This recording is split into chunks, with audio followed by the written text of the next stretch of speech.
So first of all, we're going to start out with a question this evening for all you illustrious ladies in the audience. And my question is this: has anybody ever told you you couldn't do something, either taking on a project or a job or a particular career, and said because you weren't what they were really looking for? Anyone told you couldn't do it? Yeah, raise your hands high. Yes, that's kind of the story of my life. I have a very interesting interview to read you that I came across that was the interview that a journalist had pre-World War II with the head of an intelligence agency in Europe. So this would be the equivalent of the CIA. And the question that this journalist asked the head of this intelligence agency was, what do you think of women in intelligence? And this is what he had to say. I take a dim view of women, as agents, mind you. Personally, I'm quite fond of women and attracted sometimes by their very faults. But as the officer responsible for supplying my government with foreign intelligence, I had to regard them as unreliable and insecure elements of the organization to be used only when all circumstances chanced to be favorable or when I had no choice.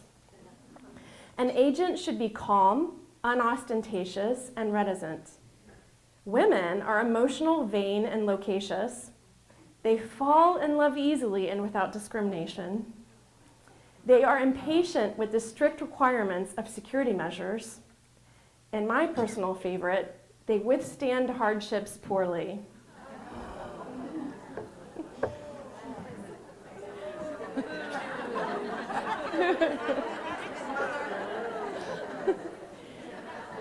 I wish I could tell you that things have changed since World War II, but unfortunately that's really not the case, at least by the time that I left the CIA in 2012.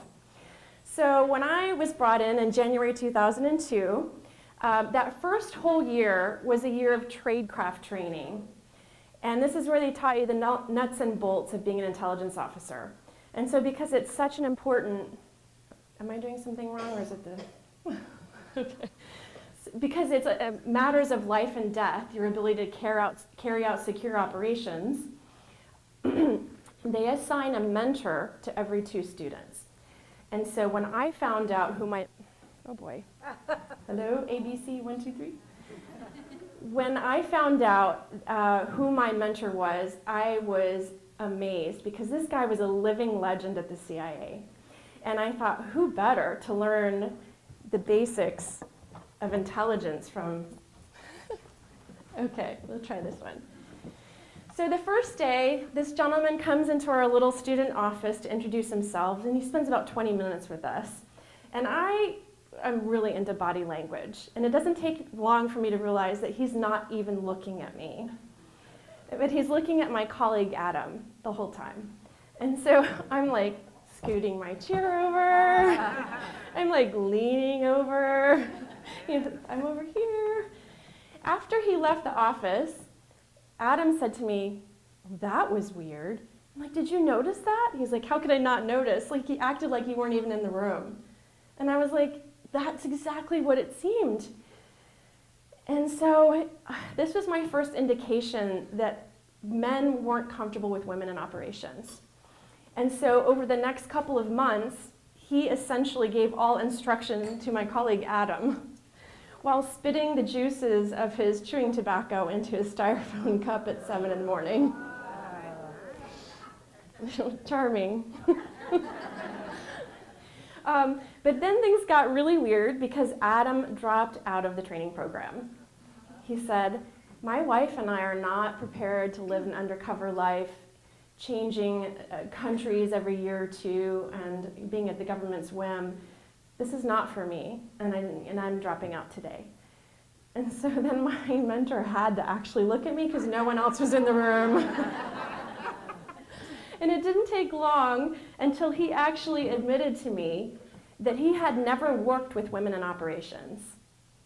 And he said, the only women I ever worked with were secretaries.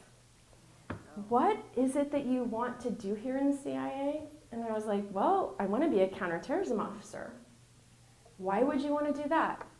Well, I've just spent the last God knows how many years of my life studying the Middle East, learning Arabic, learning the nuances of Arab culture. And he said, so you want to go to the Middle East? And I said, yeah. And he goes, you can't do this. I said, really? No, they're never going to respect you. And I thought about it for a second, and I was like, oh man, he's probably right. Because who is it that you're dealing with as a counterterrorism officer? Your job is to meet clandestinely with terrorists or insurgents. And your job is to get them to give you sensitive intelligence that, if mishandled, could get them killed. So fundamentally, that person has to trust you. And so being told that I, because of my gender, was untrustworthy, I knew that ideology, and I thought, he's probably right. So I spent the next several years in the agency carrying this, I don't know, this load on my shoulders, feeling like I wasn't good enough. And so HR officers had pushed women into one particular role and men into another. And so my husband, who's a native Arabic speaker from Egypt, got the operational job. And I got the one kind of behind the desk, just like all the other women. And so I love that job. It was really cool, thank God. I was very good at it. But it never gave me the opportunity to use my particular skill set or expertise until Joseph and I got surged to Iraq. Y'all remember the Great Surge during 2006, 2007. And no one wanted to go, including us. Well, it turns out that that was the biggest blessing of my life, because it was Iraq in which I finally had an opportunity to get into operations. So a 27-year-old woman who was working for a non-governmental organization was brutally murdered on the streets of Baghdad. She and her PSD, her security team. And so our job was to figure out who ordered this attack and who executed it. And because no one wanted this project, because we were all working like 12, 13, 14-hour days, weekends, holidays, guess who got that job? I did. So I am going to go into these clandestine meetings with our terrorist sources, and I'm thinking about what it is I have to do and all of the liabilities that I have as a female, because they are significant. So I'm preparing for my first meeting with, we'll call him Abu Muhammad.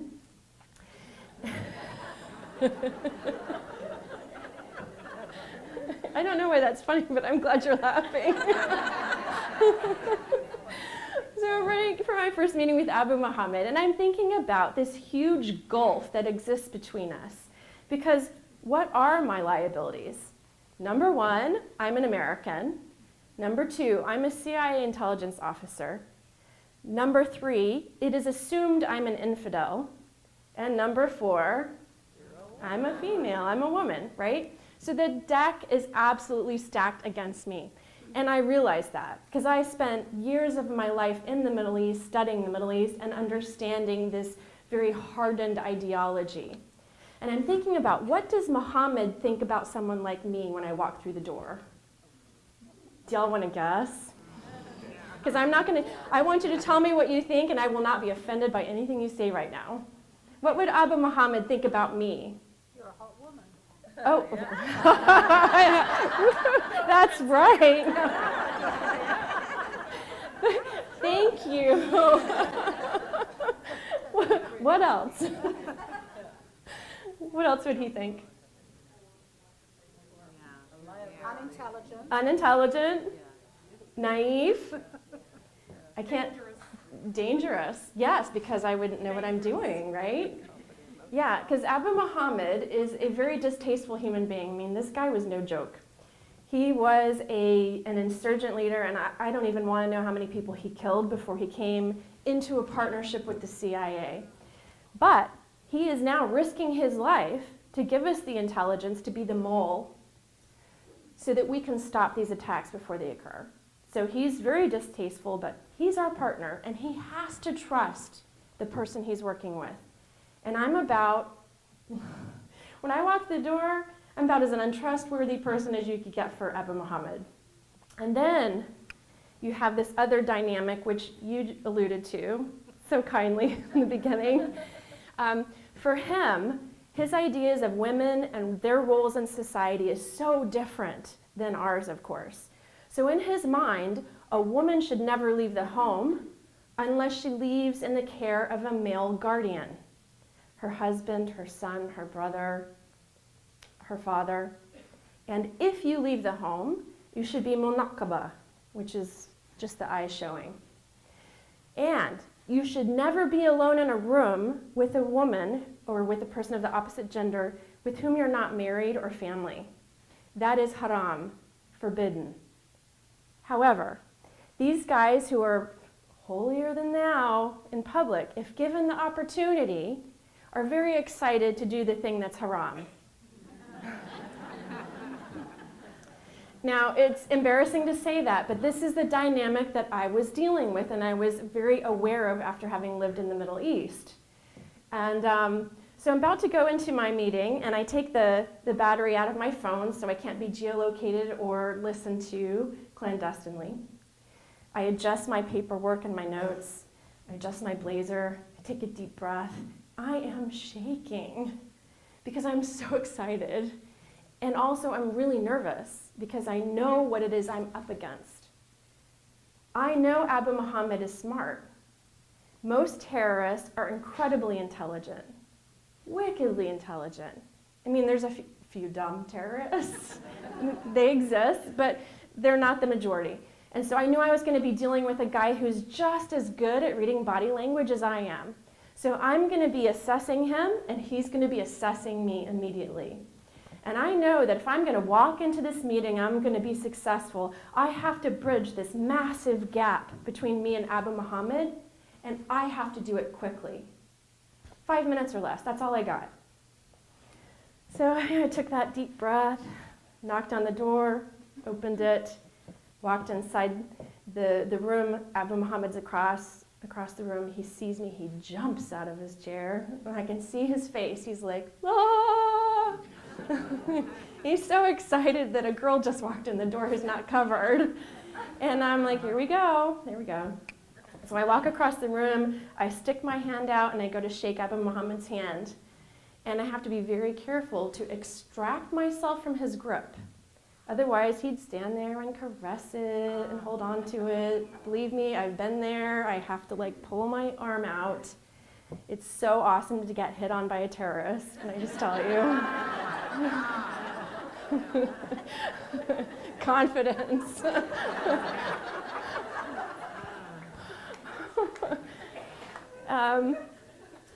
So I say, I know I have to shock him, shock factor, right? Salamu alaikum ya Abu Muhammad, kayfik ya khoya, fursa saida. He jumps when I start speaking Arabic to him. And so I'm like, good. He's knocked off balance, right? Now, because he thinks I have no respect, that I'm down here, I've got to pull myself up here. So what do?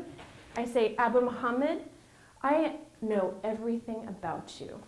And he's like, you do? I said, yes. I've been following your case. I've read your entire file, and I'm so impressed with the work that you've done in partnership with the CIA. And he says, you do? You have? What?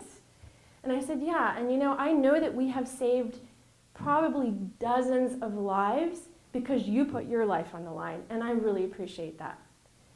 He does not even know what to do. His eyes, his pupils are twitching, his body is twitching, he's thinking, what is going on here? But he's feeling really good about himself, which is really important because terrorists have really big egos. And so what I was doing was I was feeding the ego, and I was pulling myself up to a position of authority. And then what did I do? I started talking to him in a way that showcased my intelligence. And I started talking about the intricacies of not just Arab culture, Iraqi culture. And his head now is spinning. And he's like, how do you know Iraqi culture? You really do understand this? And I said, man, I've been studying this place for a long time. He's like, wow. And then the most fascinating thing happens. Less than 5 minutes into this meeting, the tension, which was so thick since I walked in the door, which you could literally cut with a knife, dissipated. And I mean, you could feel the atmosphere change in the room when Abu Muhammad decided, wow, she's not what I expected. She's smart. I want to work with her. And I walked out of that debriefing room that day, and I had a life-changing moment where I realized for the first time that not only was I good enough for the CIA, after being told repeatedly I wasn't, I was actually really good at this job. And so that thing that had been my liability, I had turned it upside down on its head, and I had turned it into my greatest advantage. Now, being a woman made me different, made me unique, made me really interesting to these guys. They would ask for me. They would ask their case officers, Wayne Michele, where is Michele? Is she coming back? I became the person the case officers came to when they had a problem with their case, when they thought maybe their guy was a double agent, or he was fabricating information, or he wasn't giving something up they needed, because they never gave you everything. They would always withhold information. And I became the person that could walk in the room and 20 minutes later get the thing that they've been holding back for 6 months. Why? Because I went into that room, into those clandestine meetings, and I put forward my authentic self, which I had been told wasn't good enough. But at the end of the day, it was my personality, it was my intuition, it was my people skills that enabled me to be an amazing intelligence officer. And that was the turning point for me in my career. And I realized that the CIA had been wrong.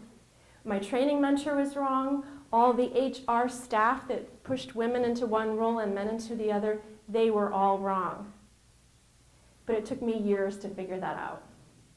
And I wondered how often we as women hold ourselves back, either because we're intimidated or someone has outright told us we're not capable of doing something. I know I was doing it to myself all the time, and at that moment I decided I am not doing this anymore. I'm going to go after the career that I want here in the CIA. And then I got to do some really, really interesting, cool stuff. So that takes me to another fun story, which goes back to training. You are all familiar, there is a training facility in this general area for the CIA, maybe? If not, you just learned something new tonight. But one of the training exercises that they gave us was ambush training. And you could not go to a war zone or a pseudo-war zone without this training. God forbid, either a terrorist or a criminal tried to stop your car and either shoot at you or whatever, you'd have the skills and the knowledge you need to, if there's a way to get out of it alive, to enable you to do that. And I'm going to explain to you what this is, and you're going to be amazed, and you're going to think, wow, you people at the CIA, you have to train each other on this? You must be really dense. So this is the concept. The location where the terrorist initiates the attack is called the X. And so this is the area, for whatever reason, the way that the land or topography is or whatever, this gives them the greatest advantage against you.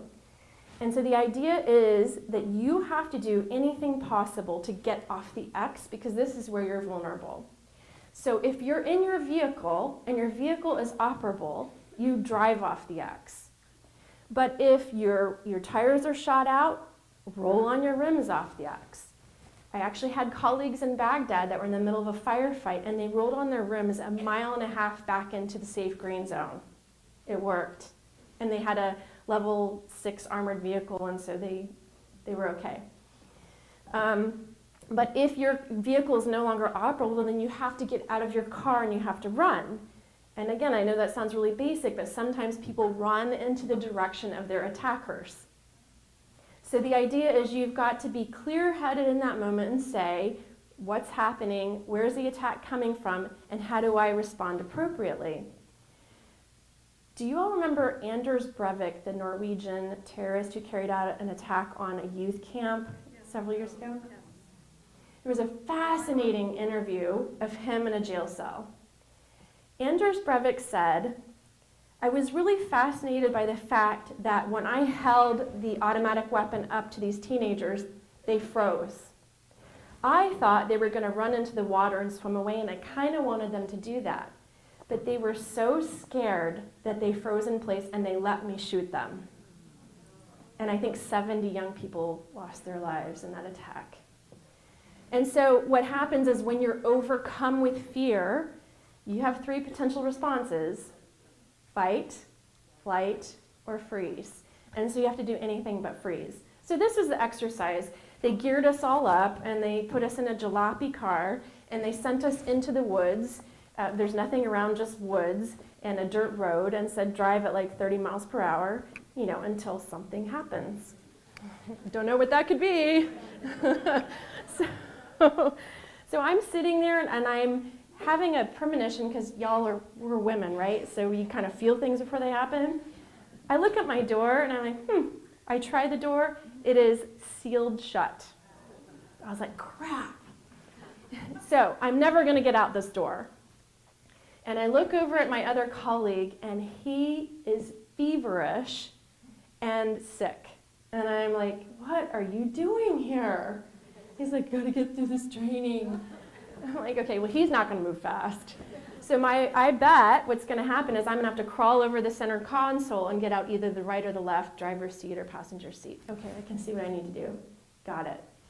So we head off into the woods, and my heart is racing, and I hate these exercises like nobody's business. I hate them. But you got to do it, so you do it. And then suddenly, about maybe a mile down the road, thump, thump, thump. Rounds hit the car. And these are simunitions, so they're not real rounds, but they sound like real rounds, and if they hit your body, they bruise you up pretty badly. But the instructors are trying to mimic a real attack and make it sound and look and feel as real as possible to get you used to that feeling and to stress you out. And so someone in the car yells, "Contact left," which means the attack is being launched from the left-hand side of the vehicle. Critical intelligence in this moment. And I'm thinking, got it, need to get out that direction. And then suddenly the car stops. So the instructors have a kill switch. And suddenly the driver yells, "The car is not operable, get out, get out, get out." I'm like, gotcha, I only have to be told once. And so I'm desperately waiting for the 2 students in the front to scramble out the right-hand side.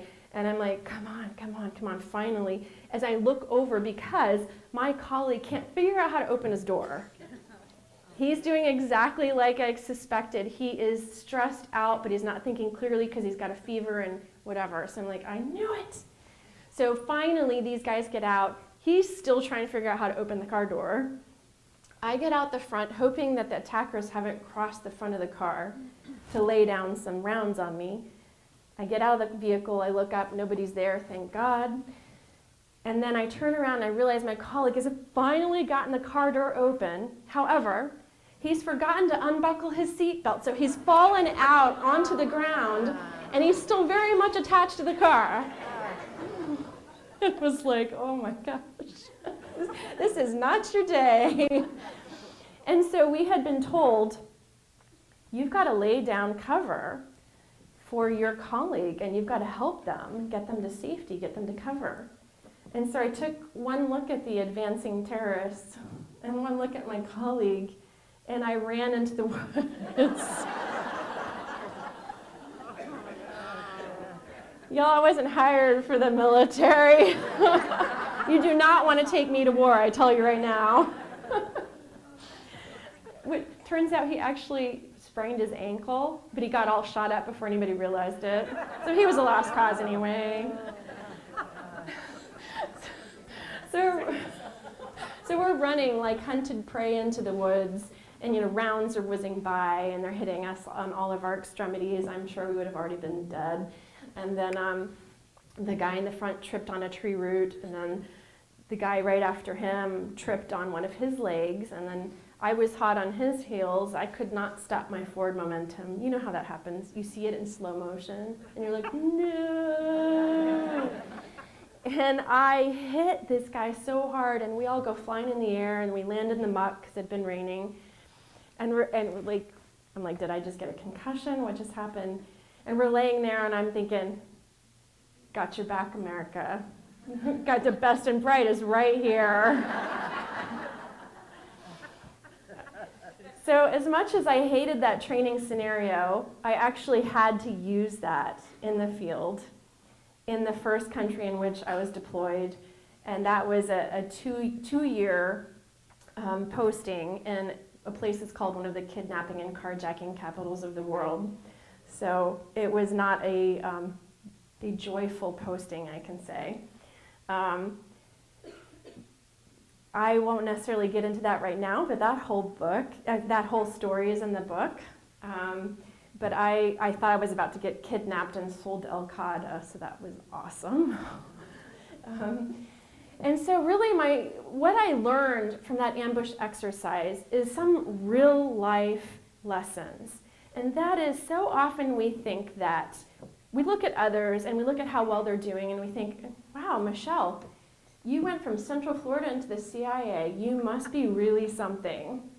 But what that really was a series of baby steps that I took, and I only knew one step at a time. I didn't have the path laid out in front of me like Dorothy in the Yellow Brick Road. That is not my experience. Literally, God revealed one step only at a time to me. And oftentimes we get so overwhelmed with doubt or intimidation or concern whether we can actually accomplish our objectives, whether we can do this job or whether we can take on this project. And sometimes we freeze in place because we're not sure what to do. I don't know about you, but I consider the 100 possibilities and I get stuck considering all of them before I want to make a decision. And so oftentimes we don't get places in life because we freeze. And the whole point of this is to remind you that sometimes you can't drive off the X, you don't have the energy. Sometimes you have to run off the X. If you can't run, you walk. And if you can't walk, you crawl. And sometimes it's just taking one step at a time that will get you where you need to be. And don't worry about those great leaps. You're not going to Jackie Joyner Kersey into the CIA. But it's those baby steps that really do make a difference and will often take your life in a direction that you never imagined, just like it did for me. So on that note, I want to encourage those of you who are used to getting off the X that it's our responsibility to help other people recognize their ability to get off the X and when they've frozen, and to encourage them and to speak positive words into their lives and say, do you realize you're standing squarely on the X and we've got to get you to move? Oftentimes it was my husband who did that for me, or it was my mother or my father that did that for me. And so we can all be that to someone else. And at this point, I think we can open it up for questions. And if I can't answer your questions about the CIA, I'll let you know, but here's your chance.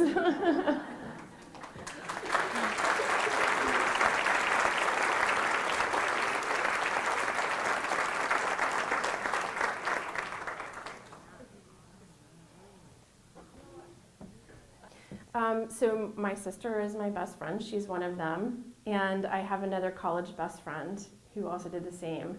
And I think that what was important for me was that all these people recognized that God has a special purpose for every single person, and your purpose might sound really weird to someone else. But they never poo-pooed it.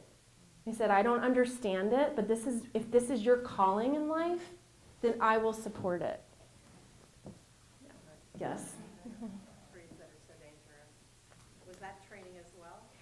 I think all of the training put you in fearful situations constantly, so you got used to the flood of adrenaline and being scared or intimidated like for a whole year. And so by the time you get to the field, you're like, oh, this is a walk in the park. You know military, right? How many people here are connected in some way or served in the military? And you know they put you through boot camp so that when you get into the field, you're ready to go. And so I think that by increasing the difficulty of those exercises and turning up the heat, it taught you how to deal with greater levels of stress. And so I guess my ability to cope with a lot of stress is pretty off the charts by this point in my life. But I think it's a great question. I think I have an ability to focus. And I think people who don't handle stress well allow their minds to consider all the things that could go wrong. And what you have to do is learn how to focus. Oh yeah, these 150 things could go wrong right now in my terrorist meeting, but I'm going to focus on the things I have control over, and I'm not going to waver. And I think that's critically important. Is that helpful? Yes. Did you ever dress as a man in the Middle East? Did I ever dress as a man in the Middle East? That's a good question. No, but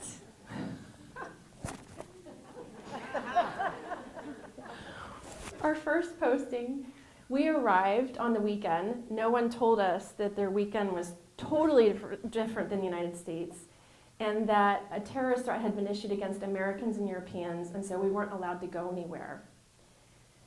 So, and our house wasn't ready yet, so we were thrown into this really horrible hotel that had horrible food, and so Joseph and I are like, we're not sitting around here. We're going to go into the old city. And so we're going to explore our surroundings. And so we wandered into this old city and almost immediately started seeing this spray-painted thing that said, "Death to America, death to Israel, curse all the Jews." And I was like, "Joseph, do you see that?" And he's like, "Yeah, that's awesome." He's like, he actually started speaking to me in Arabic. He's like, "You're blind and mute right now. I don't want to hear one English word come out of your mouth." So I walked along and I would just say, "Nam, nam," like yes, yes in Arabic. And he spoke to me like in this really guttural Arabic. And I just pretended like I was like Lebanese or something. Were you dressed? How were you dressed? I was unfortunately not like covered head to toe. I was dressed with pants and like a long shirt. But I could pass next to my husband as Lebanese, and so that's what I did. Yeah. How did your faith impact your time over there? My faith was absolutely critical to my service, and I say that because mine and Joseph's career path was not typical in the CIA. Even with people that were in that training program with me, their CIA career looked very, very different. And for us, it was one war zone after the other after the other. And so it was this unrelenting cycle of stress and difficulty. And it was always looking over your shoulder to see if somebody with an AK-47 is about ready to, shoot at you, or somebody with an RPG launcher from a rooftop. This is what we were looking for every day that we were posted in these places. And it's a stressful a stressful way to live. And when the rockets are raining down on you in Baghdad in the green zone, and you're running into the bunkers and they're exploding all around you, you pray really hard. And there were moments where I would actually call my parents and it was unusual, but I started crying one day because we lost a colleague. And we had already run to the bunkers like 5 times that day, and I had had my fill. And I started crying and I said, "I cannot do another day in Baghdad. I can't do this." And I totally just fell apart. My poor parents. They're in Central Florida going, "Oh my God, what are we doing this?" And so they prayed for me over the phone. And I know that means a lot to you because you wrote a book about adults praying for their adult children. Yeah, I've kept my parents on their knees.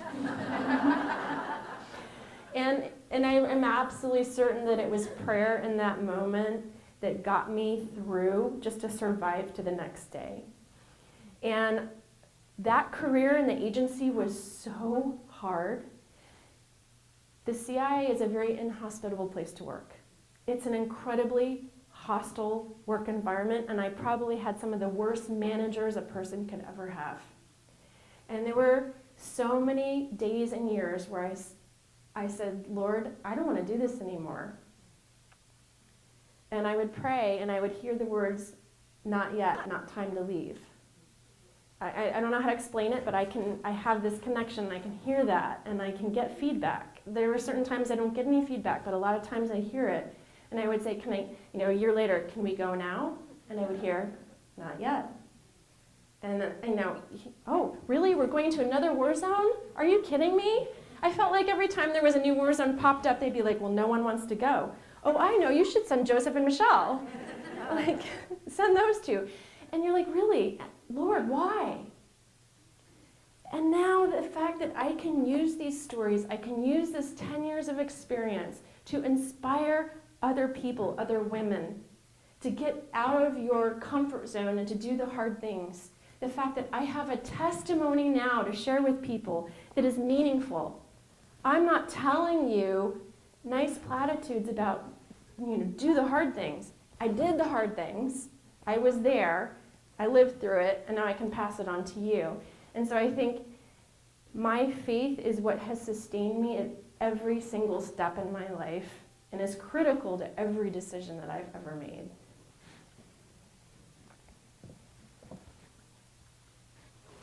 How difficult was it for you to enter back into American society? It was really hard. Is that the Academy Awards telling me my time is up?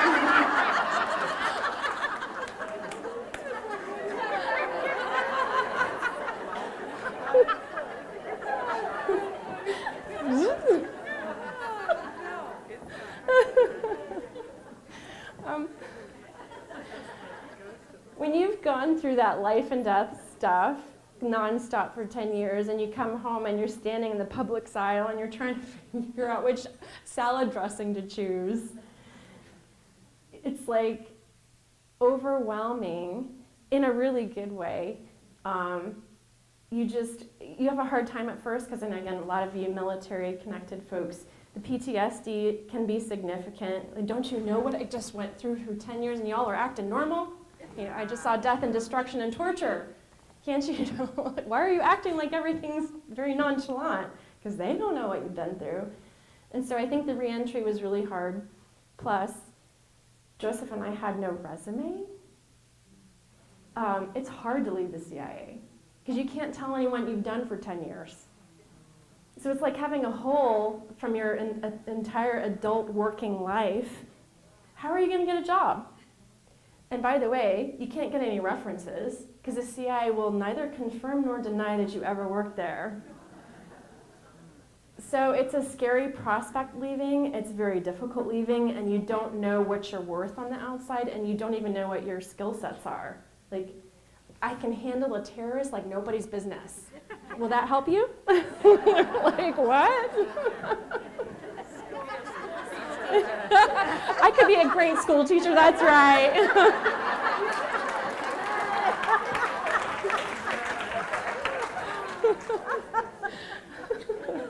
That's a great question, thank you for that. How did I meet my husband? So my husband is a Christian from Egypt who was denied a university education in Egypt, which is supposed to be free for all. And he had spent a year volunteering in the United States, called Missionary to America. And this church in Central Florida heard about his situation and worked with a Christian college and got him a full tuition scholarship to come to the United States. And it changed the course of his life. You think little things don't matter?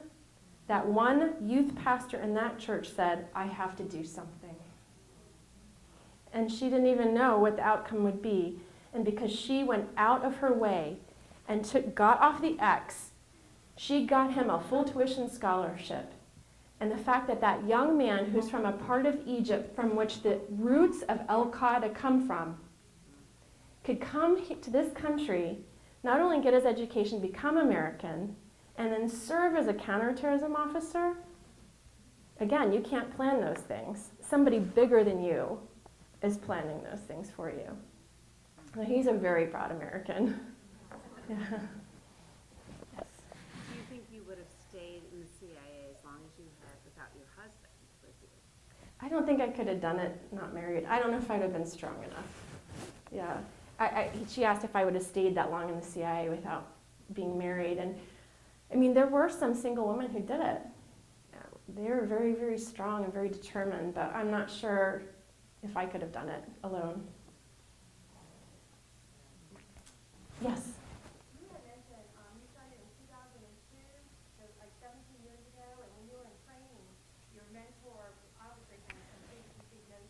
So have things changed since my training mentor thought we should only be secretaries? I haven't talked to any recent trainees, so let me say that first. So I don't have updated intelligence. But knowing the CIA and having talked to women who served in the 80s and 90s, a lot of what you see these days with like the current director of the CIA being a female, it's window dressing. Because a lot of these folks are bureaucrats and administrators, which is very different than being an operator in the field. And specifically an operator in the Middle Eastern field. So there's still, I believe, because I just saw it so deeply entrenched in this culture, that you can't do this job because of the female aspect, because these guys are pigs. Well, what they didn't take into account was that I knew more about the Middle East than any of my male colleagues. I walked in that door and I had a master's degree in Arab studies. I traveled all over the Middle East. I studied abroad in Cairo. And the guy sitting next to me is like, what's the difference between Sunni and Shia? Really? And you're telling me he can do a better job? So I would just, my request, my dream is that people can be judged and assessed for exactly what they bring to the table, regardless of gender or background or whatever that is.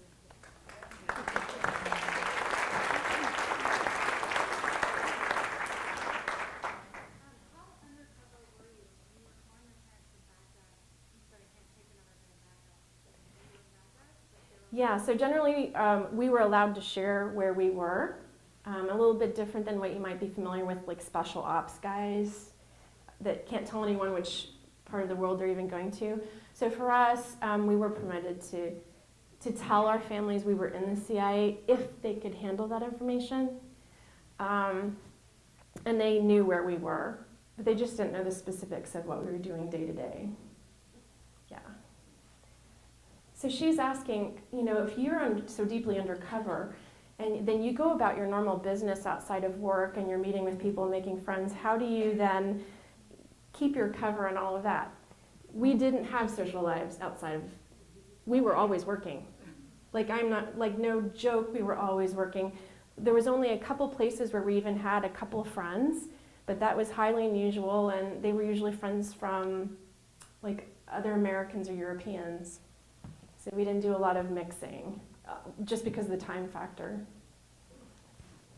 So why the Middle East? Like, what first drew you to that area to study it and then work?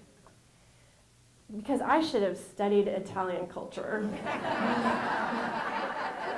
Or French, or... Why did I study the Middle East? I was fascinated by National Geographic growing up. And I think these were seeds that God planted in my life, which obviously didn't know it at the time. The other thing that fascinated me were the missionaries who would come and talk about a life abroad. I was like, that's interesting. Somehow I had a premonition I was going to live that life, but not as like a missionary or like a Christian worker, but I didn't know what else there was. I'm from rural Central Florida, like I didn't know nothing about nothing. And then after meeting Joseph, he took a group of students to his parents' orphanage in Egypt to volunteer for a month. And so my first passport, my first trip abroad, was to work in this orphanage in Egypt. So this is what introduced me. And then I was so fascinated by how foreign this culture was. It is opposite of everything that I know. And so it started building in me a hunger to understand. And I think that fundamentally it comes from my personality God gifted me with. I'm fascinated by people. I could sit here and talk with hours with each and every one of you, just getting to know who you are as a person and what motivates you.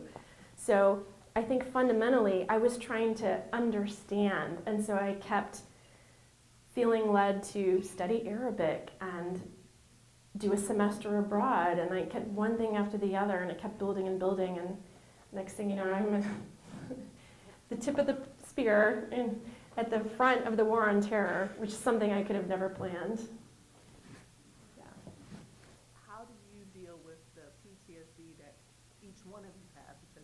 She asked about serving in different really hard places that causes PTSD, and how did each of us deal with them, having possibly different triggers as spouses. First of all, I want to say that our PTSD was nowhere near on the level of an actual soldier who rolled off military bases every single day and chanced to lose a limb or a life. So kudos to them. These are the people that I feel are true heroes. So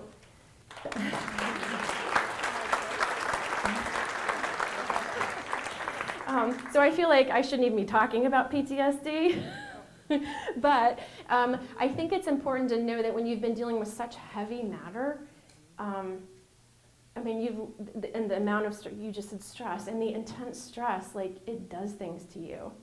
And if you don't have proper outlets, which we didn't have, but besides your daily workout, which was the only way you could physically keep going for 14 hours, it wears on your marriage.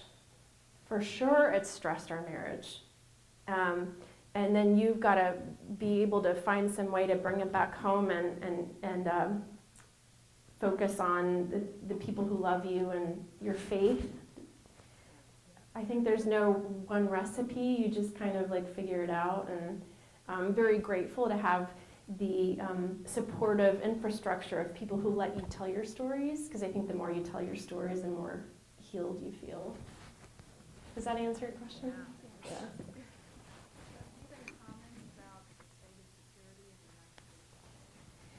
I usually don't get into questions like that. She asked about the state of security in the United States, but what I will say is a lot of people ask me about terrorism, because you're not hearing about ISIS in Syria and Iraq anymore, right?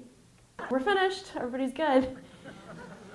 Unfortunately, the ideology that feeds this movement is alive and well. And there are some really good Muslims who are challenging that ideology, but they're risking their lives to do it. There literally is one of the best Islamic thinkers in the world is based in Egypt, Islam al-Bahiri, and he's challenging the roots of this fundamentalism, which are deeply ensconced in Islamic thought. And he's been put on a kill list. So until that ideology is addressed by Muslims, because we can't do it as Christians, it's going to keep feeding a movement. One day it's called Al-Qaeda, the next day it's called ISIS, and tomorrow it's going to be called something else. So at the fundamental level, my husband and I, every time we hear that the war has been won, we just look at each other and go, well, till the next round. Yeah. It's unfortunate. Yeah. Yeah, so there's a significant amount of risk at coming out and dropping cover. And so my husband and I had to discuss this. And we both felt we had a spiritual calling to share our story, to inspire others. And so the risk versus reward is always the question. So I have to be very careful. I have to have security at a lot of my events. I have a TED Talk in Central Florida on Friday. I have to have serious security there. I wasn't worried about you. Y'all got my back. I am not worried about that. There's always a chance of a lone wolf coming after you, but when you think about what we've already been through in our lives, which was far more difficult and far more dangerous than what we're doing now, but we have to try to remember to be kind of aware of our surroundings and vigilant about our security. How does it transfer out? Like once you quit, how did you do transfer? We met someone who was looking for advice in the Middle East for his company, and he had worked with former military and intelligence people before, and so he fact-checked, like he found out we were what we said we were, and he didn't ask us anything else. He's like, I've had a conversation with you about your knowledge of the Middle East, I trust that you have the expertise I need, and I'm going to help you get on your feet. That was like an enormous blessing. I still thank that person. So. What is the average career of a person as an operative? So I think it depends on generation. So like my parents' generation, you got in and you stayed in your whole life, right? Your whole career. My generation, a little bit unwilling to take such a hostile environment. So it was anywhere between A couple people left after training. Some got through 5 years. We got through 10. Maybe there'll be a few to get to 15. Millennials are definitely not going to put up with this crap. Which is a good thing, because maybe it will force a change. Maybe that will force a change, or maybe not. But fundamentally, if you don't have continuity, you're not going to have the expertise you need to be strong in security and intelligence. So, yeah. The question is, what's the response been to my book and coming out publicly as I have? I'm dying to know what a lot of my colleagues think, and I can't get in touch with them. It's up to them to reach out to me, because I don't want to blow their cover. So I just have to wait. And so every now and then I'll get a message through my website that says, Michele, it's me. And I just got a hold of your book, and they're usually very warm and supportive, and you know, because they have their own stories of CIA life. But it's a place that everyone's kind of trying to get out of, because it's such a hostile place. So a lot of them are like, help. Why is it so hostile? Anything that's secretive and has minimal oversight is going to create a bad culture. Yeah, I think that's the bottom line. Yes. So how did you go from high school to college, or where you went to college, to CIA? Did you read that in the paper? How did you get Yeah, I mean, growing up, I didn't even know the CIA was like a real job. I didn't know that existed. But I got a political science degree, and then I went to Georgetown and got a contemporary Arab studies degree. And it was while I was at Georgetown that the CIA came and did recruitment sessions there. And I threw my resume into a big pile of like 500 resumes, and then was really shocked 3 weeks later to get a call from a recruiter. So that started the process. And it was a long and ugly process, which is all spelled out in the book. If you think you've been rejected and you think you're alone, you need to read Breaking Cover, because it was a very long and difficult road into the CIA. Yeah. With it all said and done at this point, would you do it again? Would you trade it? Or are you... I wouldn't trade one moment, because I can see now, looking back, that everything was ordered and was on purpose and for a purpose. As you're going through it, you're like, what? Why? I don't understand. But I think what's really important to point out is that I never got angry with God. I would tell him, like, this hurts, or this sucks, and I hate it. Why aren't you explaining to me what's going on here? There were long periods of time where I would pray and I would not hear anything back. But I never said, you know, I never raised my fist at God. I never blamed him. I just said, I don't understand. I get it now. And when you can look back and you have hindsight. Yeah. Most of us don't get it still. Maybe it's still coming, and you'll see and you'll understand. I'm a full believer in that things do make sense at some point. So, yeah. One more question.